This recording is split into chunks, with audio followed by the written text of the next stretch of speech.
बगीचे में अभी अभी हम देख के आ रहे, हाँ। कुछ संत आए हुए हैं। संत आए हुए हैं? हाँ, अगर आप दर्शन करना चाहती हो तो दर्शन कर सकते हो। वो संत इतने सुंदर जिसको देख के हिरनिया शर्मा जाए।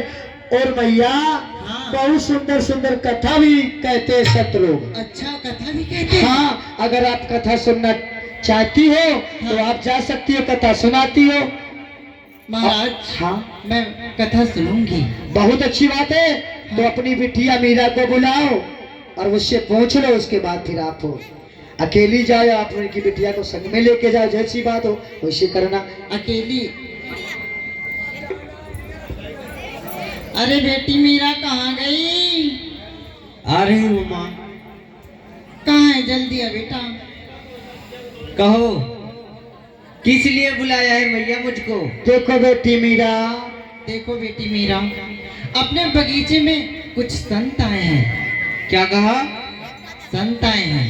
संत जी आए हुए हैं? हाँ,